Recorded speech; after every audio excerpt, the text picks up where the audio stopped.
In case you were ever wondering about fictional ideas that simply don't matter or hold any bearing in the real world, Polygon is here to bring us some brilliant insight from bulimia.com about how female game characters would look if they were designed more like average women. I'm sure you're all dying to see this. They're going to show us how to go from Lindsay Lohan to Lindsay Dohan. You get it? You see what I did there? Yeah, okay, I'll try to lay off the puns. How would famous women game characters look if their bodies were more like average women and less like models? That's the question posed by bulimia.com, which posted alternative artistic representations of Christy Monteiro, Tekken, Lara Croft, Tomb Raider, Cortana, Halo, and more. Alright, this is something that I personally don't care about, because these are fictional characters that are under no obligation to represent anything other than the creator's vision. But I suppose I'll humor them and say if you want to do a cute little artistic revamp, let's see what else you've brought to the table. Here we have Lara Croft as she is depicted in Tomb Raider: The Angel of Darkness, and after a couple of weeks of sitting at home on the couch eating Doritos, drinking Mountain Dew, and watching Netflix, voila! Lara has become Faye from questionable content. Every character design that perpetuates an unrealistic and impossible ideal for the female body distorts cultural perception of the female body and in turn hurts all women, said project manager Sam Defford in an interview with Polygon. This is just stupid. What person actually believes you're supposed to look like characters in a video game?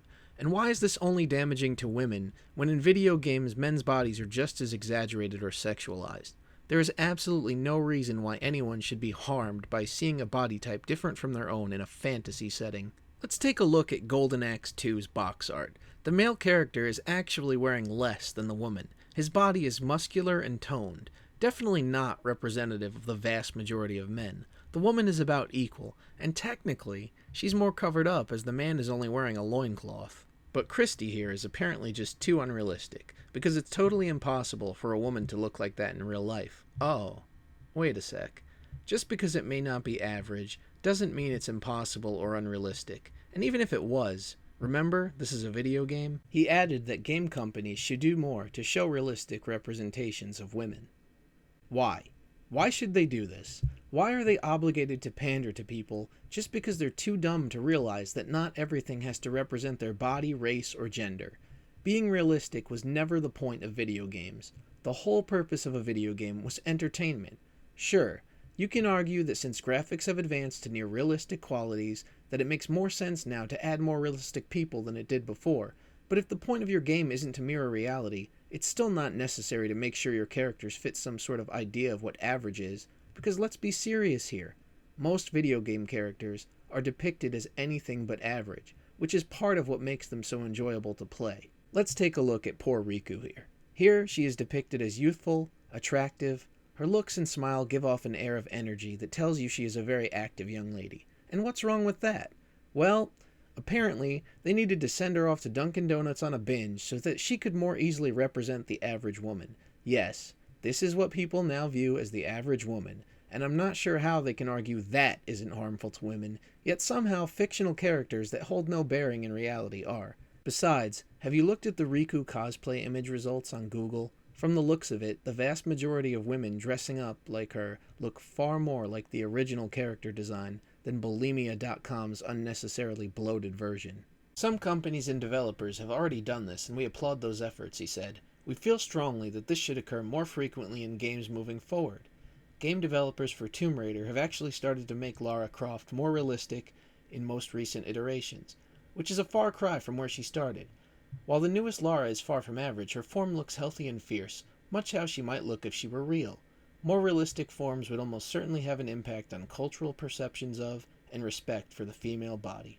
Who are these people to make the determination of what is acceptable and respectable?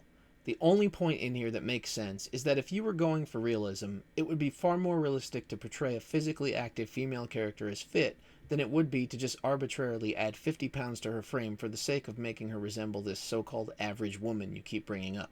You're arguing for more realism, yet reality itself would dictate that active characters that take part in jumping, running, climbing, and combat would most certainly be in shape. Now, I've never played a Halo game, so I don't know who she is, but she looks like a fucking alien, and I can't even begin to imagine why an alien would need to fit some form of what the average woman looks like anyway.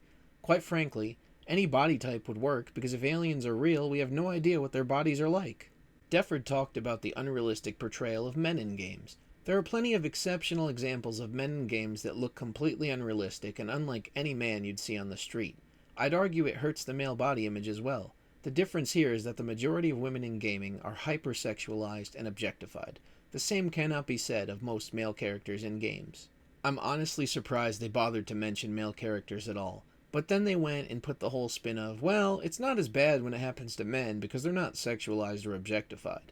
Because, in MGS2, Raiden never ran around with his ass hanging out, and having beefy men with swords and loincloths totally isn't objectification or sexualization of any kind, even though it's the same bullshit that you say is being done to female characters. These are video games. They're not meant to be accurate representations of anything other than the world and the characters the game developers wanted to create.